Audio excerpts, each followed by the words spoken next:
Bobby, we live. Oh my God. Yes, we live. Hey. Let's get it going, sis.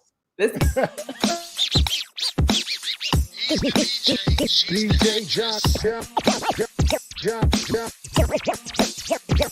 Quick, Bobby Baker, Bobby Baker, Deejay John Quick, Bobby Baker. He's the DJ, she's the actress. He's the DJ, she's the actress. He's the DJ, she's the actress. Actress.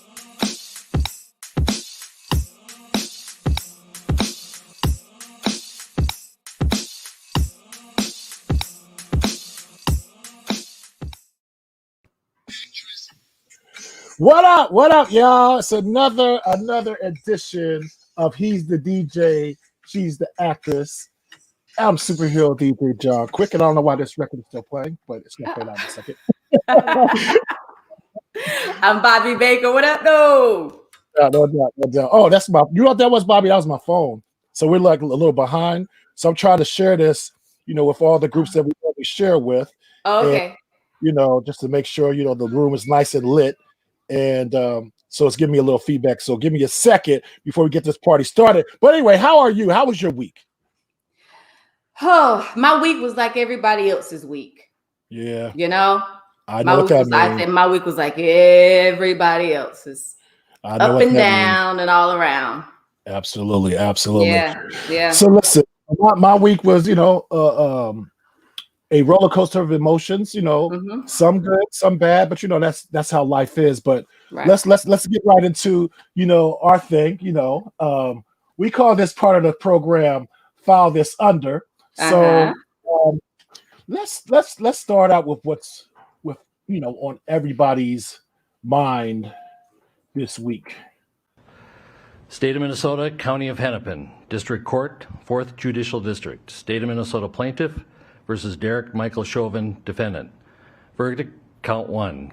Court file number 27, CR 20-12646. We, the jury, in the above entitled matter as to count 1, unintentional second-degree murder while committing a felony, find the defendant guilty. This verdict agreed to this 20th day of April 2021 at 1:44 p.m. Signed, juror foreperson, juror number 19.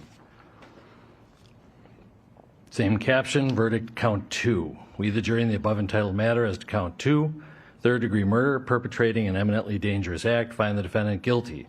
This verdict agreed to this 20th day of April 2021 at 1:45 p.m.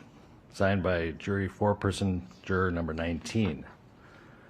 Same caption, verdict count 3. We, the jury, in the above entitled matter as to count 3, second-degree manslaughter, culpable negligence, creating an unreasonable risk, find the defendant guilty. This verdict agreed to this 20th day of April 2021 at 1:45 p.m. Jury foreperson 019.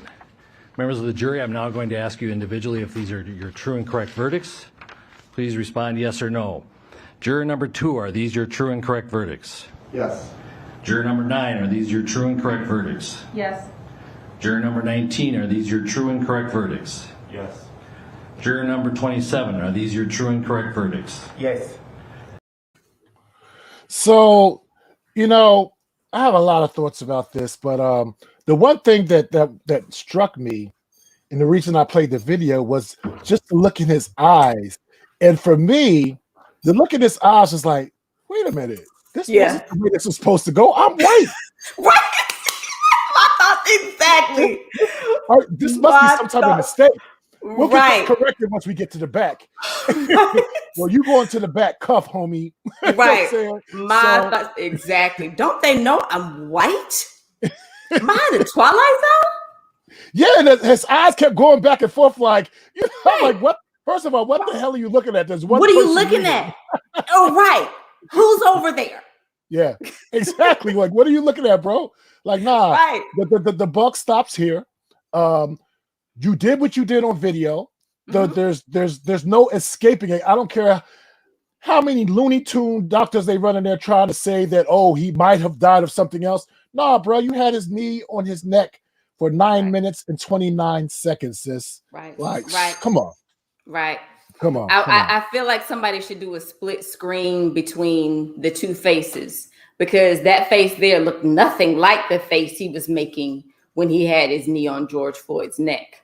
Absolutely. It looked nothing like it. Nothing like it. Yeah, it's amazing. We were struck by the very same thing, by the very same things. The only thing I wonder about is, I know that sometimes people who go to court, who are going through trials and stuff like that, I know that sometimes they have people who coach them on, doing certain things regarding their look or what have you. Did he think growing out his hair was going to make him look less like a skinhead? I know, right? That's probably honestly, that's a legit question. That is a legit Did he question. really think that was going to work? That's a Did he question. really think it was going to make him look less like a skinhead? Inquiring minds would love to know. I just want to know. I'm just curious. I'm just curious. He just looked like, a skinhead with hair. Pretty much. That's all. A skinhead with a hole in the top. Exactly. With a sunroof. but what I wanted to talk to you a little bit about, though, is how you felt after hearing the verdict. Because I know for me, it was more of a sense of relief than celebration, because at the end of the day, we're not bringing George back. We're not. And I feel for his family, and I love the scene where his family was celebrating. They deserve it after everything they've been through. Yeah. But with that being said, I just feel like, okay, he hasn't been sentenced yet. So even though, he was, found guilty on all 3 charges, we don't know what type of nonsense could come down the pipe in terms of the sentencing. So I'm kind of like still cautious. Right. That same. It was interesting when the verdict came through. I was at track practice with my kids. My kids were at track. Okay. And the track is in a neighborhood that is being gentrified. Okay. So you got all kinds of people walking around the track. I didn't have my phone on. I didn't have anything. I was just in the moment with my kids, But I knew when people I knew when the verdict had come through, because there was an old black man walking around the track, and he just started jumping and screaming and hollering and bumping his fist like, yeah. Wow. And when he came closer to me, right away, I asked him, I said, "Sir, it was a guilty verdict?" And he said, "Yeah." I said, "Okay." And then that happened a few more times, just randomly. I would see people from far in the distance. I would see people as they got the news. But as far as it goes for me, honestly, John, I don't know if I'm getting jaded. I was happy for his family, that his family got that moment. But I was a little bit numb, to be quite honest, because I just knew it was only a matter of time before it would happen again. And I just felt like, too little, too late. We deserve so much more. I didn't want it to be another OJ situation. Like when, it was almost like after OJ was found not guilty, they did a whole bunch of guilties to make up for the bone that they threw us with that. Exactly. One. You know what I mean? Exactly. Yeah, that's true. Yeah. Good point. Yeah. Good point, sis. And speaking of, feeling jaded and just worried like, okay, something else is going to happen. Later on that night, we found out about the young lady, Ma'Khia Bryant. And this was a little bit more tricky. I did some research on this, and and from the video and from pictures I've seen, it looks like the young lady is coming at the other young lady with a knife. Yes. So my main question was there any way possible to tase this girl instead of shooting her? Right. And because at the end of the day, I was speaking with someone on Facebook about this. They were like, "Oh, this was not a tasing situation. This was a gun situation." But if you read police policy, the taser is meant to protect, in quote unquote, protect those who need defending the same way a gun is. So if you have a choice of, and again, this girl had a deadly weapon and she was wielding it towards another girl. But the fact of the matter is, people survive knife wounds a lot more than they survive gunshot wounds at a higher rate. So I guess what I'm saying is, from what the police chief said, he was too far away to tase. So I get that, but I guess it goes back to reforming the police in the fact that why does all gunplay have to be with lethal force? Why can't you shoot her in the leg? It's something to make her stop. Or how about a warning shot? Or a warning shot, something. But right. Like I've seen worse situations in group homes I used to work at, in schools I used to work at, and nobody came out dead, you know? So my heart goes out to that family, but I don't feel like this was the same situation as Dante Wright, but you know, because the officer obviously had to make a split decision, and you know, I don't walk in his shoes, so I don't know what I would have done. I don't. My thing is, I know what I wouldn't have done. I wouldn't have tried to kill her, regardless of what we're supposed to do. So that's my thoughts on this, sis. What do you think? It's what you said. This one is not as simple. I agree with everything that you just said. One thing I'll add though is, you know, at the beginning, I watched the full video, and at the beginning of the video, the second girl who Makia tries to stab, the girl in the pink jogging suit with the dog, she's around. She's very calm. She seems very calm. And then Makia goes for her and is going towards her with the knife. I feel like the police officer was not the only one who failed that little girl. Yes, thank you. Because there were adults standing around. There were adults standing around. When are we going to grow up and stop glorifying street fighting? Exactly. I applaud them for still going to. Well, let me take that back. I don't applaud them, but you just don't see people go to blows anymore. I get it. Okay, so it's a you know, but there were too many adults around.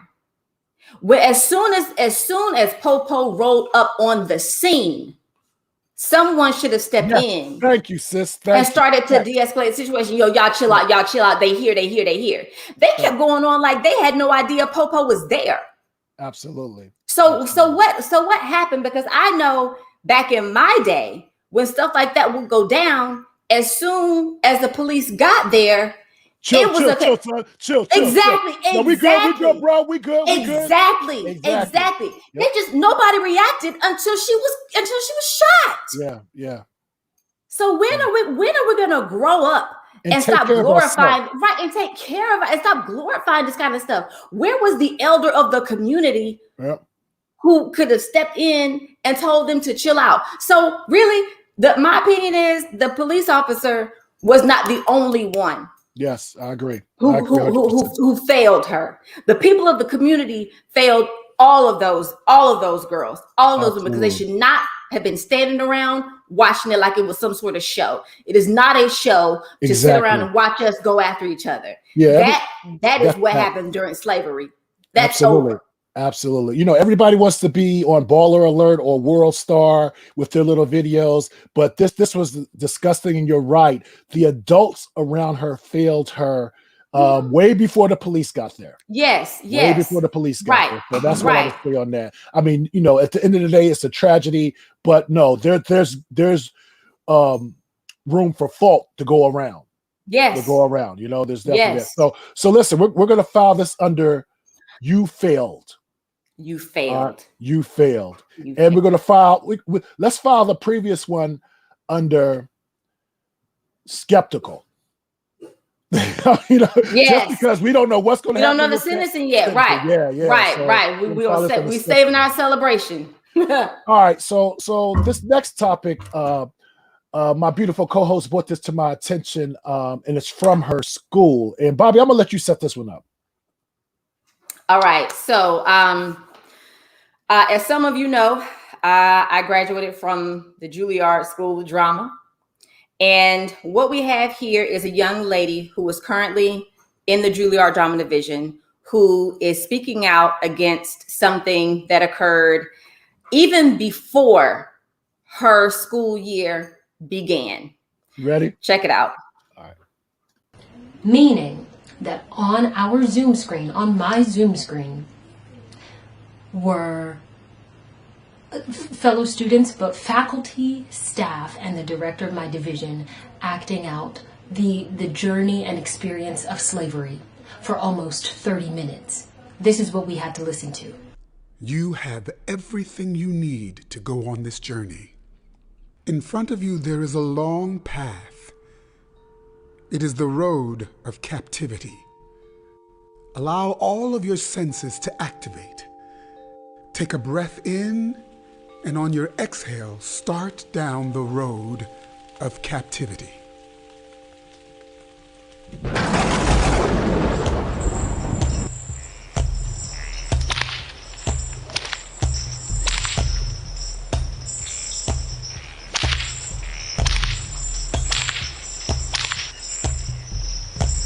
You have arrived at the coast of Africa. What do you see? What do you hear? What can you feel? What can you taste? Gentlemen, your attention, I beg. Calling your attention to the first item being offered for sale. Now, she's a fine black pearl indeed, gentlemen. She's in fine condition. She's young, she's supple, she's strong. Use her to wash, to weave, to plow, to sow, what you will. Good investment, gentlemen. Put her to it, and she'll raise you a fine litter of pickaninnies. Who'll offer me 100 pounds for this fine wench? Do I hear 100 pounds? Now, here's a likely-looking hand, a prime young buck, just picked from the trees. Bright as a monkey. Good bones, sinew. Wanted free of defect. Good teeth, good for Carolina rice. Virginia tobacco, Maryland corn. Pull like an ox and carry like a mule. Fine animal, gentlemen. Sold. Step into the pool of slavery.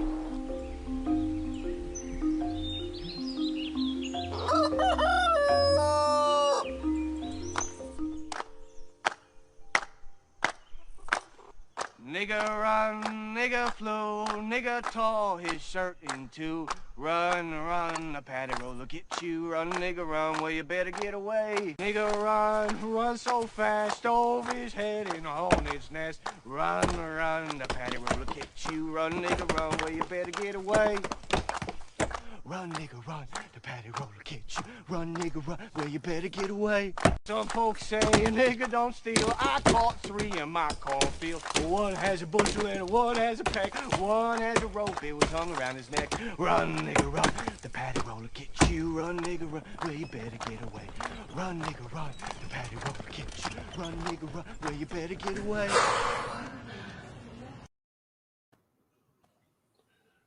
Sis, I'm gonna let you lead this one off. All right. First and foremost, everything about that audio recording was stupid and poorly done. That is first and foremost. The narrator, his voice, his cadence, his text, stupid, unfitting. The song, stupid, unfitting. The skit, poorly done. All of this included bad acting in and of itself. Let's just start there. There are so many places to start, but let's just start there. If we are going down the journey of slavery, if that were appropriate, which it's not, this is not the trajectory. A song after a skit? What?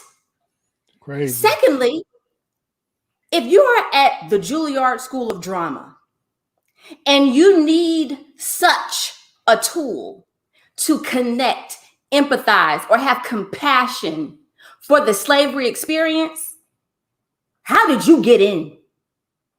Right? How did you get in? You don't belong. If you need this to connect to such an experience, how did you get in? The third thing I'll say is that my disappointment with the staff is beyond, it's out of this world. I also have disappointment with every student who sat there and let it go on. And I have disappointment with every student who is sitting there letting Marion fight this battle by herself. One thing that everybody at Juilliard, NYU, Carnegie Mellon, anybody who goes to these prestigious institutions and you're an actor, one thing that you need to know is your power. You need to go up in there, not like, oh, I'm just so happy to be here. No. You are there because you're giving them a job. It's give and take. Absolutely. It's tit for tat. They're not doing you any favors by teaching you. They're doing what your tuition is paying them to do. So you know what? They always say that they're preparing you for the real world. Well, guess what? In the real world, in the real industry, you get to say no to certain things. You get to say no to certain parts. You get to say no to certain auditions. And you get to walk out of rooms in which you do not feel comfortable. So at some point, the students also have to make a decision. Am I going to allow this to continue because I'm afraid for my career? Or am I going to take a stand and risk whatever come what may? Because let me tell you something. There is not a single, I know a lot of the faculty member was there when I was there. They're still there. It's not a single one of them named God. It's not a single one of them who can do anything regarding your career. And let me tell you this, I had a few of them try. Wow. I had a few of them try regarding my career. One thing they all know, Bobby Baker ain't afraid to tell them no. Ask about me. Wow. Ask about me. And it rocked their entire world when I told them no. And someone and a couple of them tried to blackball me. Wow. But it didn't work. It didn't work because there's not a single one of them who can determine my fate. Like, you really played yourself. You really spent so much time trying to trying to have so much control and blackball me. You made yourself sick and you died. But we're not gonna go there. So, but we just did. Anyway, let me calm down. So what are your thoughts? What do you get from this? Someone who's from the outside looking in. First of all, I'm not even going to begin to try to follow that up because that was so just profound of you. It's just so intelligently spoken of you, and I felt your passion with that. And the main thing, because a lot of people know my background. I work with kids, so to see that young lady. And how hurt she was and how unsupported she felt, literally that's what struck the chord with me as much as the ignorant skits that were played over that Zoom. So my thing is, I cannot wait to see what you and your girls that are on that Juilliard alum screen do to support this young lady. Yeah. Because I know you, Bobby. I know you to be a woman of integrity and strength, and I know you're going to, step up and support this sister. So that's what I'm looking for. I'm looking for the post report because this was ridiculous. Yeah. Heads need to roll over this. I don't care. Absolutely. Heads need to roll over this because you are not fit to be in a position of leadership and subject our young people to something that ignorant. Absolutely. And I'll say one more thing and then I'm gonna stop. There are so many Black applicants and Black Juilliard drama students that are there because of people like Danielle Brooks, Rutina Wesley, Nicole Bahari, Tiana Paris. The list goes on, Viola Davis. So I am personally offended because in some ways we are referring you. Exactly. We are referring these little girls to you, to your care. Yep. That's like me saying, go here. They took good care of me. They're going to take good care of you. Exactly. And then them showing up and you welcome them with that. You welcome them with that. That was at orientation, John. That was at orientation. So really, number one, you're making me look bad. Yeah.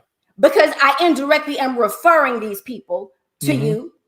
And number two, you're making me look like I'm a sucker because you're making it look like we take stuff and we don't, because I don't know what's going on there now. They're at group 50, but as far as group 36, 37, 35, 33, we wasn't having it. That's what's up. So yeah. That's what's up. Shout out to my real ones. You get another horn for that. So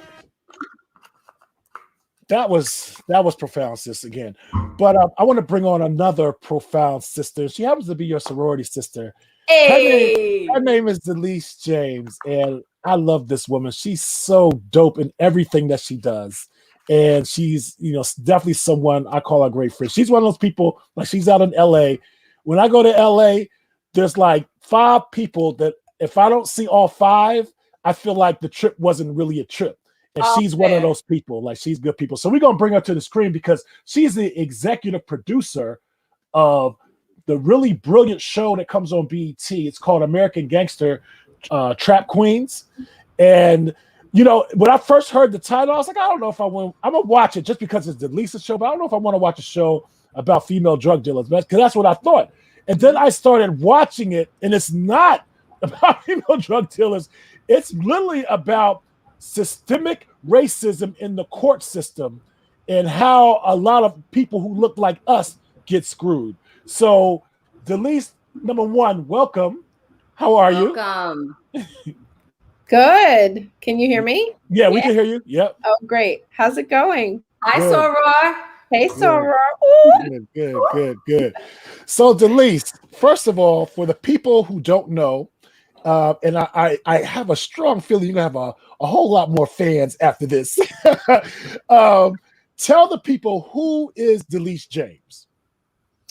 Wow. Okay. Delece James is a woman who started out in the Bronx, in the boogie down Bronx, many years ago. And, I just had a dream to one day go to college, be the first person in my family to go to college.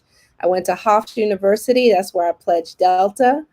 And, then I got the TV business. And there's a lot that happened between then and now. Like, I had a whole dance career. I danced in the NBA. I went on tour with different artists. I danced for Beyonce and Ultranate and Deborah Cox, and then moved to Los Angeles, which my family was shocked about because nobody from the Bronx in my family left the Bronx.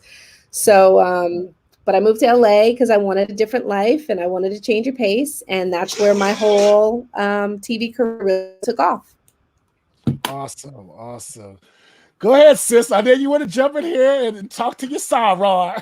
Let's talk about Trap Queens. What inspired you to start to tell this story that so many people, just aren't aware of? So what's interesting is, it's a story that we've heard before, right? How marginalized women are treated in the system, but I've had multiple producers bring me projects kind of in this space, and we weren't able to sell them because, I've been in the business for 15 years. And in the beginning of my career, people just weren't interested in these stories. They were like, we don't want these aspirational, inspirational, what was the word they used all the time? Earnest. They were like, these stories are too earnest. Nobody wants to see that. People want to see people flipping tables and throwing drinks. Wow. Okay. So we had, especially for people who look like us, right? Yes, like absolutely. We've been placed in a box, at least in unscripted television. And so when I got a job working with Judge Mathis Productions, which now I run development for his production company, and, Judge Mathis's brand is all about, social justice and, telling the stories of people who you don't normally get a chance to see their story. And he's all about redemption and, aspiration. And so that became a challenge for me, like working with him. It was like, okay, like, I know that the market is not always receptive to these stories. How do we flip it? And so we had pitched a different version to BET, to be honest. It was a version of, women who were the girlfriends or the wives of crime bosses. Gotcha. And just leaning into what we thought, we would be able to kind of get a foothold, because the goal is to get a foothold, get shows on, and then you can start pumping out more of the things that really speak to your brand. Exactly. So we pitched that show, and they ended up passing on it. And I have a rapport with one of the executives over there. And so we brainstormed really well, and we were just brainstorming. And I was like, but you gotta, crime is BET's thing. women love crime. Gotta figure it out. And out of that conversation came Trap Queens, you know, and through the journey of an executive like Keith Wooten, he was an early champion and co-creator of this project. And then India Kinney Sturms was like, oh, you know, I have the perfect production company that you should pair with. And that's how we got partnered with A. Smith Productions, which, I mean, they are major. They've done everything from, you know, American Ninja Warrior to Hell's Kitchen. They do Voices of Fire with Pharrell Williams. So we got paired with them, and it was almost like a match made in heaven because they had done the original American Gangster. And so when we started developing Trap Queens, BET, like, amazingly was like, this would fit under the American Gangster banner. Like, we want you guys to still develop it. We love Judge Mathis. We love what he represents, but let's put it under the AG banner so we can attract the old fans and build new fans. And so that's what happened. And, you know, it's been doing really well. We started off on BET Plus. We were one of the unscripted shows that helped launch that streaming channel. And because it did so well on streaming, they've since started airing the episodes on Wednesday nights on BET Linear, so on the cable network. So now you can watch them for free. Yes. And I'm there every Wednesday. And if I'm not available Wednesday, it's on my DVR. Like, I just think that's a story that needs to be told. And what I want to ask from you from a personal standpoint, I mean, every story I've seen, they've all been like profound and very unique.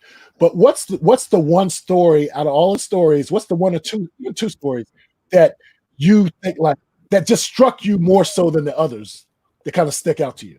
You know, it's really hard. You know, I did a lot of the early casting for many of these stories because they were pulled from various connections that Judge Mathis has. And so I did a lot of the early interviews, and so many of these women's stories, at least their origin story, are very similar. You know, they're rooted in, you know, some of them abuse, you know, environments that are not necessarily built for, you know, helping these women to excel in something legitimate and positive early on. And so it's really hard to say. I mean, we have one in this new season, in season 2, Dwayne Curry, and her story, I can say that really struck me because, you know, it's a story about a woman who, you know, early on, she was born a man, you know, and she struggled with identity issues. And that kind of led to this fraudulent life on different levels. So when you see she got into fraud, I look at it as like a metaphor for like her life and her journey, you know, to kind of finding herself. And so her story is really powerful.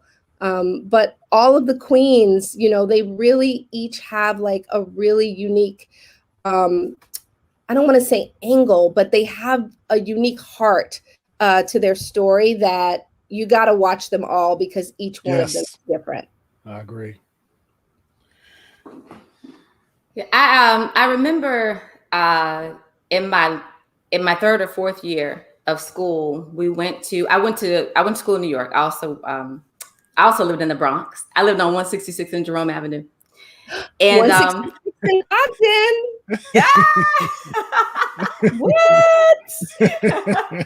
But yeah, so I remember us going to Rikers Women's Prison and performing for the women there. And I was really struck by so many of them doing things out of love for a man. And it just seemed to me, talk to me a little bit about how you feel like the love, the way that women love and the way that women try and support, come what may, no matter what. How do you feel about when that isn't focused, or when that isn't put in the right in the right place, so to speak? Yeah, I get what you're saying. When it's not healthy, right? Right. You know, it's like, and that's that hood love, right? It's like, I'm gonna love you until the wheels fall off. Right, Like, right. Ride or die. The wheels are off. Ride or die, literally. Literally. You on bricks. It's off. Right. So, Yeah, it's tough. You know, we have a few stories where women got started in the business because, I say the business, in whatever their criminal enterprise was, because of their dudes, you know, and they got accustomed to a certain lifestyle. Yeah. And many of the stories are kind of rooted in that. It went even beyond love. It was almost like, this was our life, our lifestyle. So when that person was murdered, right, or went to prison for a really long time, they were left to kind of pick up the torch and say, okay, like, because they were supporting everyone, right? And so there was all of that obligation, loyalty, all of those things that are kind of built in our DNA as women, right, already. And so when you put them in a dysfunctional environment, you know, we're going to continue to do those things, but they're not serving us. Right. You know, and I think so there are lessons in that to say, hey, you know, my loyalty has a limit. You know, and that's okay. You know, whereas back in the day, and at least in growing up in the inner city, like, you're made to feel really guilty if your loyalty is not completely unconditional. And that's something that has to change, because I can't be completely loyal to you while being disloyal to myself. Right. And so we got to figure out that balance, boo, because I know if these tables were turned, you may not be taking this fall for me like I'm trying to take it for you. Okay? Right. And that's there's a lot of women serving time. Right. There's a lot of women serving time because they took the time for someone else, because that someone else was about to get a third strike or was up against heavy time. And they were like, well, if you take it, babe, you know, you only gonna get probation. And we have stories where that is not true, where the judge will throw the book at them. And then we're left holding the bag and he's moved on to someone else. That reminds me of what we were just talking about, though, John, about how in our culture, even when it comes to, you know, situations like the young lady, Ma'Khia Bryant, who was just killed, we're glorifying fighting. And we have situations within our community where it's like, oh, I'm jumping in it, you know, if you hit her, I'm just, we have to change our overall, like you said, our overall perspective about what is loyalty and when are you loyal to a fault or to your own detriment. That's right. And what we've been talking to like some of these women about, which is why so many of them wanted to be able to tell their story, because they're really entrenched in what's happening in these communities, right? It's like, I live in LA now, so I'm not in that environment anymore. And so I'm really kind of I would have been disconnected had I not been having these conversations.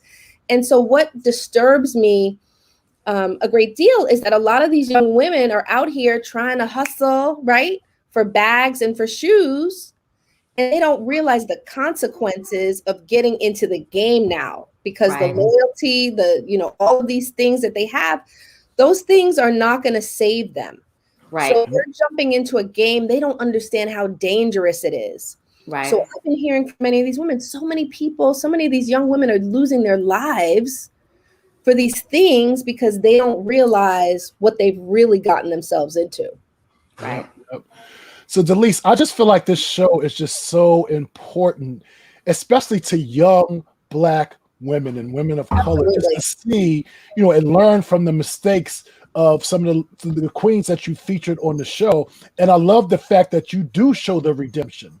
And I mean, this, again, one of my favorite shows on TV. So I encourage everybody out there to check out American Gangster, Track Queens on BET. Like, it is definitely one of the better and more well done weekly documentary series that's on TV right now.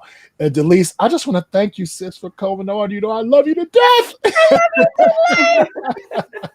And listen, always look out for my sis Bobby. She's, you know, I already know she's an amazing actress. I don't have to tell you. So, we have to stay connected, Bobby. Yeah, definitely. Absolutely. I can feel some synergy working. I could just feel it. But anyway, she said Bronx and Delta. I'm in. Hey. There it is. There it is. No, thank you, Delece. And keep doing what you're doing, sis. You are truly a heroine. Keep going on, sis. All right. You're welcome. Anything for you, John. And so nice to meet you, Soror. So nice to meet you too. See you guys soon. No Thank doubt. you. Talk to you Bye. later, right? Bye-bye. Bye. Let me see if I can get her. Oh, okay. There she goes. All right. So All listen, right. you know what I love about Delece? Delece is just so, and I hate saying this, like, because I hate hearing it, but she's so well spoken. You know what I'm saying? Like, I hate saying that about Black people, like we're not supposed to be well spoken, but she is. I hear where you're coming from. She really is. I love hearing her talk. Like, she's over there cracking up backstage, but I love hearing her talk. Man, listen. Yeah. Let me tell you something. Me and Dee, we gonna have some things working in the future. Trust me. Y'all just hold tight. I got some smoke coming. I love it. I need to apologize for to the viewers too, and to Delece. Oh, for Rover? Oh my gosh. He was acting up. My kids came home. My dad brought the kids home. They were banging on the window like they don't have a key. So it was just. I saw some things going. You saw me like. Yeah. Then you hit mute and it was all love. I did. I was like, oh, he embarked all day. So listen, sis. I see we got our other guest backstage. What's up, Cree? How you doing, Cree? So we're gonna get to her in a second, but before we get to Cree, we gotta do, my favorite. Well, I won't say my favorite, but it's definitely one of my favorite parts of the show, and it's called "What's on Your Mind." So I'm gonna ask you first, Bobby Baker. What's on your mind, sis? I got a lot off. I got off what was on my mind. Everything that we talked about, it was right here. It was right here. It had boiled up to right here. So thank you for letting me get that off my chest and on my mind. But that was actually a preview of what was on my mind. So I'm gonna ask you, what's on your mind, bruh? What's on my mind? The utter joy and just pure entertainment pleasure of the verses that occurred on Tuesday. Hey! Redman and Method Man are an entire mood. Like, I don't feel like it was even a verses. I felt like it was a sitcom musical.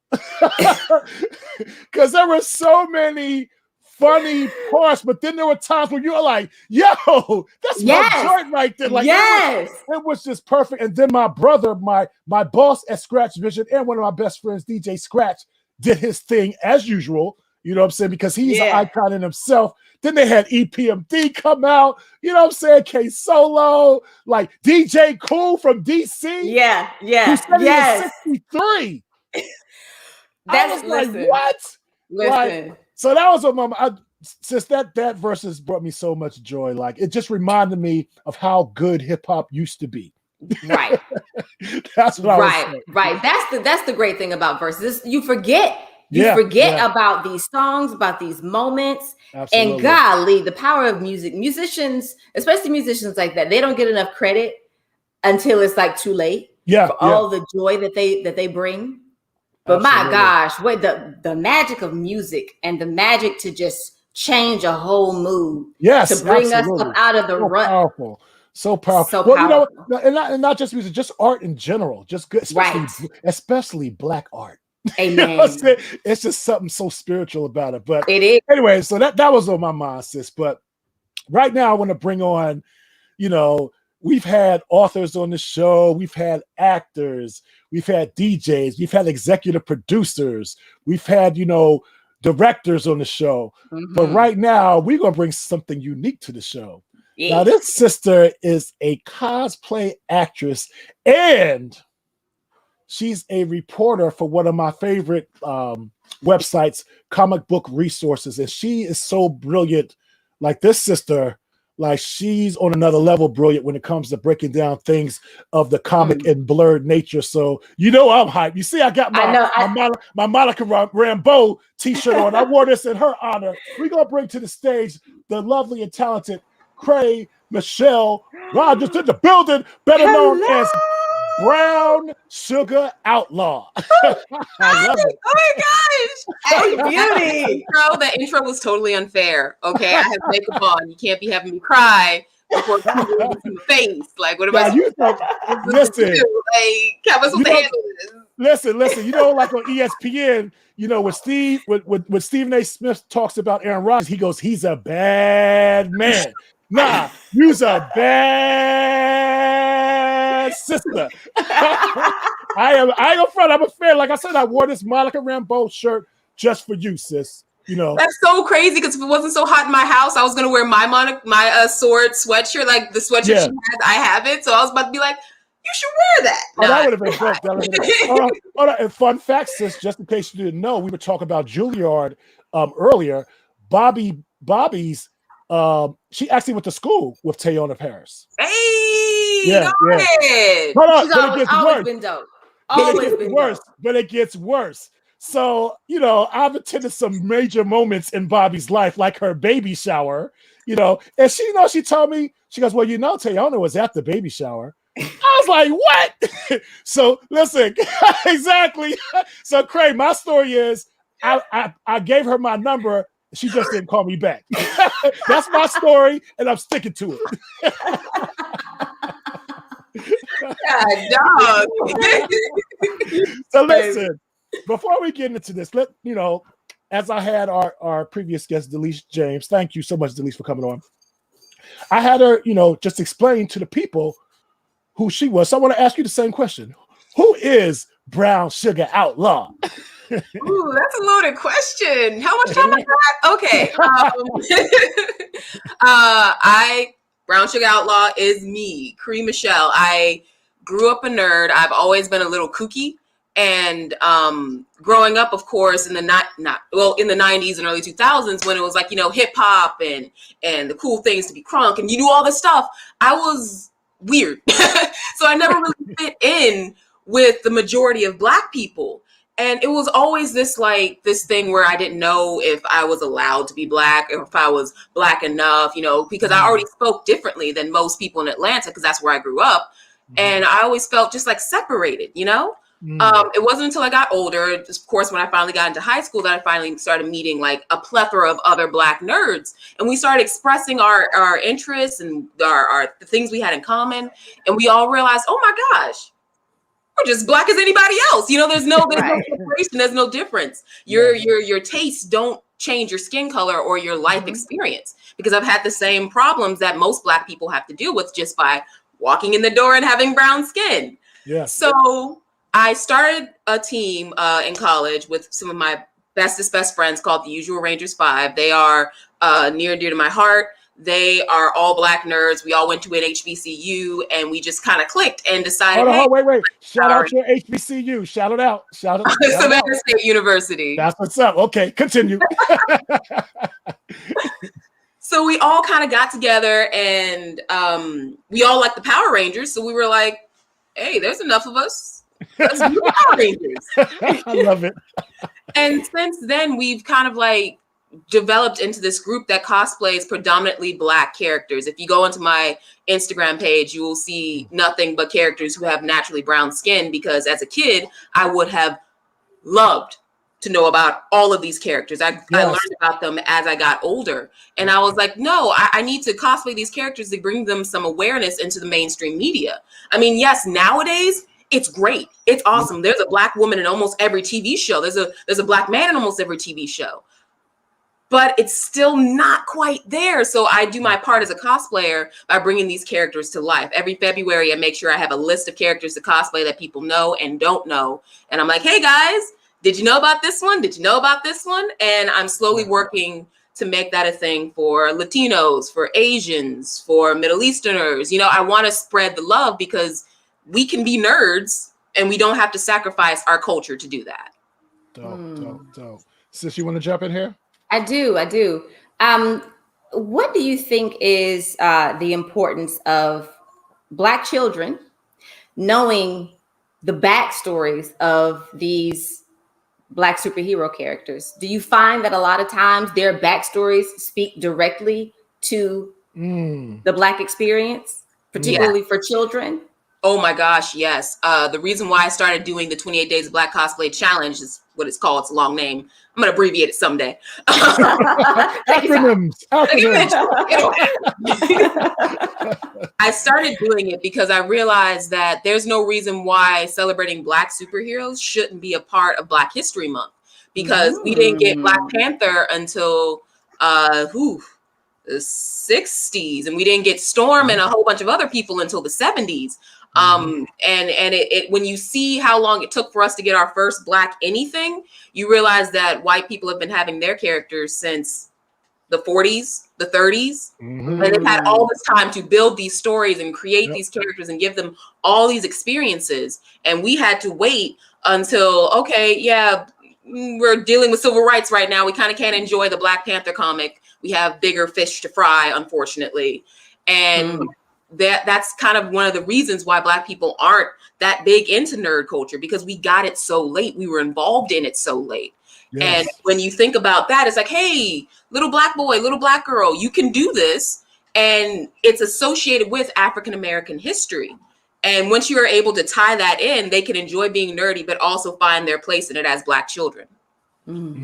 That is beautiful. Amazing. That is beautiful. So listen, I want to get into, I'm sure it's one of your favorite shows, The Falcon and the Winter Soldier. And this is where I first discovered this young lady, because I was just happened to be on Comic Book Resource, and they had the live podcast with her and I believe the editor over there. I forgot. I always forget her name. I forgot her name. I ain't gonna front sis because I was all focused on you. I was like, wow, she's dope. But anyway, and I love the way you were breaking down the episode. So what I want to ask you, as it pertains to our show and our audience, what should the Falcon, or what does the Falcon and the Winter Soldier show represent to you as a Black woman or a Black person just living in America? Y'all be asking some questions. Y'all be and this is episode 9. We getting good at this. Hey, okay. All right. Let me catch up then. Jeez. Okay. So Falcon and the Winter Soldier is a good way for Marvel in general to kind of like push the history of Marvel into the cinematic universe along, because I had no qualms personally that we didn't have a lot of Black heroes at first, because that's kind of how history started. We had the Avengers and there weren't any Black people in the Avengers for a minute. Yeah. And then when you translate that into, the 2000s into a movie, you can speed the process up a little bit. You don't have to wait for like 80 comic book runs to finally have, okay, here's your representation, take that, go home, Right. We can finally like, okay, we have all this history. We just need to orchestrate it to where it can happen in real time. And The Falcon and the Winter Soldier, I mean, it is such a good show for so many different reasons. I mean, they cover racism. They cover what it's like for a Black man to sit there and work hard and put in the effort, because that's one of the things that I noticed about Sam. He really did put in the effort to be an Avenger. He was like, I was a soldier. I became I got the wings. I started working with Steve Rogers. I built myself up to a certain level, but there are still things that he cannot do. There are several instances in the show where he's like, I know people, I can help you. Because he made so that he was in those positions to bring other people up. Yes. But he's still being held back to some degree. And this show does such a good job of capturing that struggle as a Black person, where you're trying to like, I'm trying to be out here. I'm trying to bring people up. Like, I can't bring anybody else up until I'm up myself, like otherwise I'll just be drowning with you guys. And that's not okay. Someone has to be on the lifeboat, Yep. And exactly. If I'm not on the lifeboat, I can't get you guys on the lifeboat. We're just great point. Yeah. And then they also do such a good job talking about like our veteran soldiers, what soldiers in general go through, and the trauma that comes with being in war or in the military in general. Because I know plenty of my friends have stories that'll make you burst into tears, because it's like you were just trying to go to college. You were just doing something different. You couldn't fit in college if you went first. You didn't have a regular job you wanted to do. So you went to the military because you wanted the benefits, you wanted to be taken care of. And you're like, I don't mind. But then you just find out what that microcosm is like, and it affects you terribly. Yeah. And it's also beautiful to see Sam be this guy who is a therapist to soldiers who suffer from PTSD and these traumas. And he's right there in the thick of it as well. So he's like, I understand where you guys are coming from. I understand that it's not easy to be you. And I want to help people like that. There's so many levels to the show that a lot of people weren't expecting, because We came from WandaVision, which was all sparkle and Exactly. mystical. You know, everyone's like, "Oh, I want the mysticism and magic and the world building." Nah, it's about to get real. Yeah, it's This show is crazy. real, It's crazy. and you Yeah, gotta be ready for it. that whole dynamic with Isaiah Bradley. Can you speak on that really briefly? I'm sorry, sis. When I first started tampering with the whole 28 Days of Black cosplay thing, I wasn't cosplaying. I was just sharing characters that I knew that were Black in the comics, whether you knew them or not. I would make a post every day on Facebook like, hey, did you know about this character? Here's what they do. Here's their series, blah, blah, blah. And Isaiah Bradley was one of the ones that I stumbled upon. And I was reading about him. I was like, oh, he was a super soldier. Oh my God. You know, you learn these things about him. Yes. And when I tell you, I was blindsided when they put him in this show. I was like, woo. Oh my gosh, Marvel, y'all got to stop doing that. Y'all got to give people warning. In the heart like that. Oh my gosh. And then that actor is just amazing. Carl Lumbly. Woo. Yeah, I love it. Yes, honestly, I'm a Martian Manhunter fan. He is one of my favorite characters in the DC universe because he's one of the characters that actually chose to be a Black person. Like when he came on Earth, he started learning about the culture and then the mannerisms. And he was like, no, as a green Martian, I identify with the Black man. So when he's walking around in regular life, he walks around as a Black man. Black man, yep. Yeah. So having him be Isaiah is just like, I can't. Nerd in me is just losing my mind because it's like, oh my gosh, guys, this is not only the perfect actor, the way they showed his story and told it was beautiful. It really was, because a lot of people were expecting to go deeper into the Marvel world. Like, oh, what is this character? What character are they bringing up next? And they're like, no, we're going to deal with what's right here and now and how these comic book characters are relevant. Yes. Oh, I can't talk about that enough. It really, you know, just think about all the parallels with the Tuskegee experimenting on Black people. Captain America comes home a hero. You know, Isaiah Bradley, Captain America in his own right, comes home and gets jailed for 30 years. It's just mind blowing. So for those who haven't been watching The Falcon and the Winter Soldier, if you liked DC's Watchmen, and in terms of how educational and how relevant it was today, and when I say Watchmen, I'm talking about the series on HBO, which to me is one of the standards of live comic book movies. Not movie series. You need to watch The Falcon and the Winter Soldier. So I'm like, yeah. But anyway, Bobby, you want to jump in here? Because I'll be asking questions. Y'all just sit out all day. Trust me. Y'all just really made me want to be about that blurred life.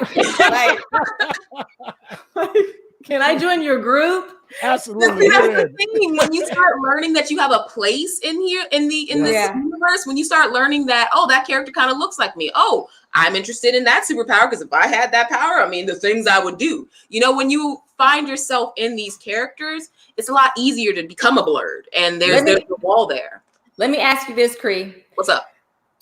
Where does one start? It seems so multifaceted. It seems like, oh my gosh, could I ever catch up? Like, y'all know the Encyclopedia Britannica of everything. So like, you know, where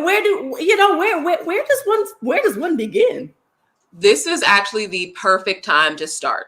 Like, just in anything. If you wanted to start in WandaVision because you know Tiana, do it. You know what I mean? Because all you have to do is pick something that you are interested in and go from there. It's really, it seems very daunting and it seems like a lot, because when I first started actually getting into comics, because I started in anime and manga, when I started getting into comics, I was like, I want to read the first issue, because with manga, you start with the first volume. With books, you start with the first. Hold on. Let's pause right there. Oh, sorry. Listeners who don't know what manga is. Oh. Manga is Asian comic books and literature, along that animated stuff. It's really good, really good. But go ahead, continue. No, I'm sorry. I start talking and I forget I have to find things. When you want to start in this, there are so many movies you could start. You know, if you, let's say you watched Wonder Woman, you know, you watched that movie, you enjoyed that movie, and you're like, I would like to know a little bit more about the Amazons. Just Google it.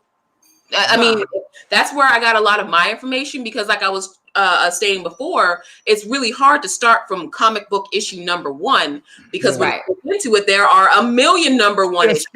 Right. Right. Yeah. So the easiest thing to do is to pick a series, watch it, and be like, I like that character. Google that character, just read up about that character, and start from there. Like when you start learning and looking in the Wikipedias and the Google articles, you then start learning about other characters. And you're like, who that? I want to know about them. Yeah. Start going down the rabbit hole, and before you know it, you're a master, because you've started somewhere that you found a kindred spirit to, you know? Got you. Absolutely. John, you forgot to shout out Addie. You forgot to shout out Adipero. Well, I was getting to it. So you know, Sam's sister has been on this show. What? Yeah. Adipero Odoye. She's been on this. She went to school with Bobby. No, we did a play together. We did a play together. We're close friends. We did a play together. Right. Yeah, that's after our school. girl. Yep. That's our girl. And listen, Cree. So, you know, let's talk about the Winter Soldier and the way he was looking at, you know, Sam's sister. I think Wakanda had a profound effect on him. That's all I'm gonna say. You don't go to Wakanda for an undisclosed amount of time and not come back with like a little bit of Cuba. Okay, it's not a thing. You can't do that, because once you see a bad girl with bald head and she's like rocking it as if she's like, what? You know what I mean? Like you're not about to come back to the States and be like, oh, Becky, how you doing? You're gonna be like, hey, Shaquanda, what's good? What you doing tonight? You know? I do want to point out that in the show, everybody who Bucky has been like interested in has been a woman of color. Like they like, even in the beginning, it was an Asian woman, and then you know the way he was flirting with Sam's sister, I was like, yeah, that was funny as hell. I love it. 6-year-old still got game. All right. Some of the memes had me dying. So Bobby, the next time you talk to Adipero, you know, you ask her this. You know, she want to pet that white wolf. What's going on? So anyway, I already know Eddie gonna be like, nah. It's gonna come out of her mouth. Nah. Oh my God. All right. Like, listen, we could go all night. So here's what we're gonna do. We're gonna have you back, Cree, because you know there's gonna be plenty of more like Marvel and DC shows that are gonna be coming out very soon. So we're adding you as our blurred expert, because you definitely are super dope. And you know your energy just jumps off the screen. You know what I'm saying? So and look, you know why I know how I know you're good, because the person we had on before, the lovely Delece James, she's still backstage and she's still watching. So most of our guests after they're done, they're like, all right, I'm out, peace. She's still watching and cracking up. So I'm trying to think, is there anything else I want to ask you before we get out of here? Because I'm just having such a good time. Oh, that's what I want to ask you. And this is a question. Which comic, well, I don't want to say adaptation. Which comic book series do you feel is the must watch for people of color? Is it Watchmen, or is it The Falcon and the Winter Soldier? I know that's a hot seat question. Y'all saw my body, right? I know. Both are excellent. Both are excellent. Both are. I personally am of the belief that Black people in general need to start jumping into nerd culture as it is, because we do have a place there, and it's always been a struggle for Black people to like have a dichotomy within themselves. You know, we have to live a certain way as Black people. I remember last summer, oh my gosh, when, rest in peace, all their souls, I mean, so much violence was going on. I had to make sure to state to my fans, I was like, hey, I am a cosplayer second, but a Black person first. You know, if any of these terrible things were to happen to me, you won't have a Brown Suga Outlaw to follow, you know? Exactly. And it could easily happen just because.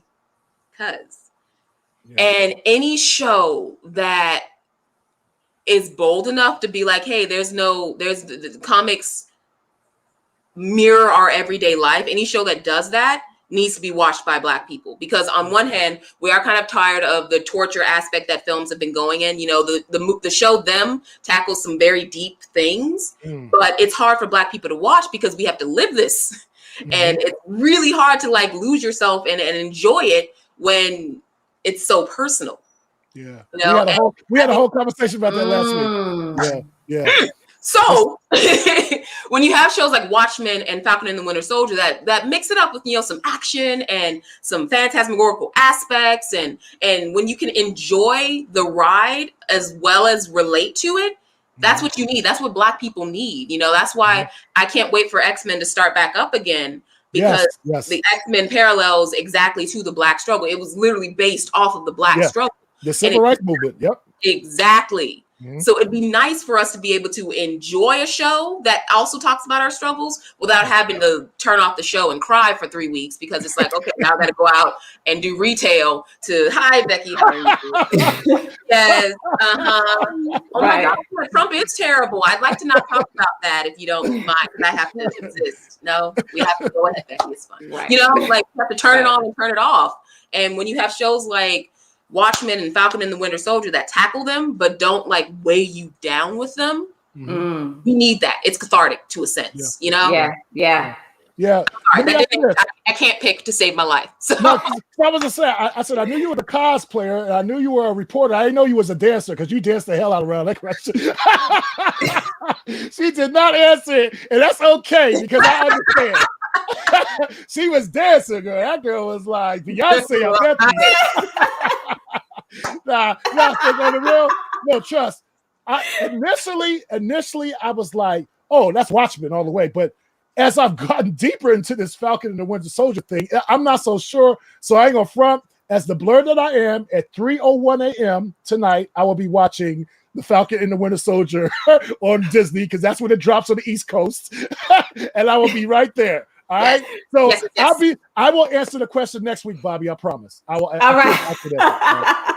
But anyway, we've kept this beautiful young lady long enough. We want to thank you so much, sis, for coming on. We had such a good time with you. Thank you guys so much. This was fun. It's so much fun. Like I said, we making you our resident blurred, you know. So we're gonna have you back when some more dope shows drop. All right. I got you.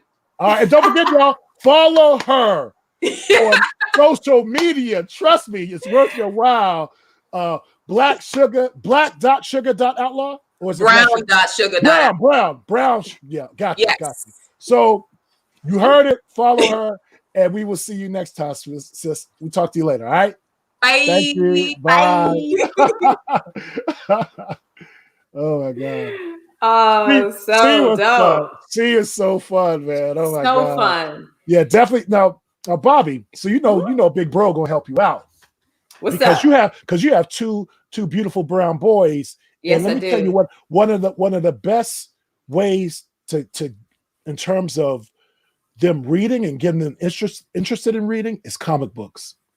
Okay. And so what I'm going to do, I'm going to send you a list, and you know, do me a favor, send me their birthdays, and that's what I'll be sending them for their birthdays, like comic books, because I'm telling you, they'll enjoy it. You'll enjoy reading it with them, and you know, again, you can get so much from Black comic books. And the fact is, you know, there's a lot of dope Black writers and illustrators and now editors in that space where there wasn't always, you know, that wasn't always the case. So, you know, big up to all the Black comic book people out there, you know, making that dope creative stuff to take us away from this everyday life that sometimes can be traumatic. But anyway, sis, that was a hell of a show. We'd like to thank my guest, the beautiful Delece James. Thank you. Make sure y'all watch every Wednesday on BET. Every Wednesday night, it's American Gangster Trap Queens. Make sure you guys watch that. Make sure y'all share this video. And don't forget, we'd like to thank our girl, Brown Suga Outlaw, Cree Michelle. You know, make sure you follow her, brown.sugar.outlaw on all social media platforms. She's a dope cosplay person. And she does a breakdown of the Falcon and the Winter Soldier on comicbookresource.com. You could go right there right now and check out some of her past reviews. She does an excellent job with that. But shout out to them for just finding their lane and killing it all the way down. Yes, but that's what we do. We find our lanes and just destroy. Okay. You know, like it's like wow, man. But Love anyway, sis, you got any last final shout outs or anything? Y'all be careful out there. Yeah. And make good choices. Absolutely. We'll talk more about that next week. Be careful out there. Make good choices. That's all I got. My final shout out is I want everybody, who's listening right now, who's in listings, in our listing area right now, or watching, just, don't be afraid to tell the person that you care about that you love them. All right, because tomorrow is not promised. Tomorrow is not promised. And I also want to shout out, before I go, I hate to leave on a negative note, but I want to shout out all you sorry ass individuals who were making fun of Jesse Jackson of the way he was sounding and the way he looked. Like, you do realize this man is battling Parkinson's disease, right? So please stop with the ignorance, man. And then I heard them making fun of the way Benjamin Crump speaks, and really, this dude is out here fighting for us, right? And you're gonna make fun of him? How ignorant are you? I told my youngest today, and I think I need to tell other people: if you don't have anything nice to say, don't say anything at all. Exactly. But that's just too much. Everybody's clout chasing. You know what I'm saying? Yeah, everybody. Everybody's clout chasing. But anyway, other than that, we love y'all and thank you for tuning in. I'm the DJ and she's the actress. Let's go. See y'all next week. DJ John Quick, Bobby Baker, DJ John Quick, Bobby Baker. He's the DJ, she's the actress. He's the DJ, she's the actress. He's the DJ, she's the actress. Actress.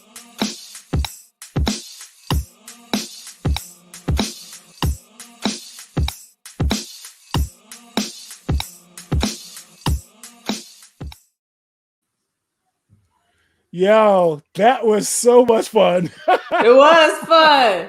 They're so dope. Yeah. They both of them are two dope sisters. So that Now, what I was going to ask you, would you mind just moving this to Thursdays? Oh no, yeah, we can do that. Yeah, let's just move it to Thursday because it's starting to open up, and I know I'm going to be starting DJ. Like, I got to DJ this Friday, then I just got called on DJ next Friday as well. So let's just keep it to Thursdays or whatever. I'll correct all the stuff in Pat. I'll just put the word out there like we're moving to Thursday and things of that nature. But yeah, man. But yeah, that was good, man. That was that was funny. That was too fun. But yeah, in the last episode of the Winter Soldier, the guy with the metal arm, he was definitely flirting with Adipuro. It was so funny, and her brother was like, "Yo, what's going on here?" Like, whoa, it's so funny. But what happened was, you seen the Avenger movies, right? Yeah, I've seen those. Yeah. So remember when he, Hydra had his mind, so they took him to Wakanda to fix his mind. Yes. So he's been in Wakanda for like basically almost 2 years. So that came out like immediately. Like, oh, okay. He's gonna some of that brown sugar. right. I was crying. Man. Yeah, so if you get a chance, check out some of the memes. They are so funny, right? Yeah, man. But yeah, I'm definitely gonna send your boys some comic books or whatever. Or at least some titles for you to grab, because again, they're an excellent source. Just to get them interested in reading and keeping them engaged. Yeah. And they like to read. So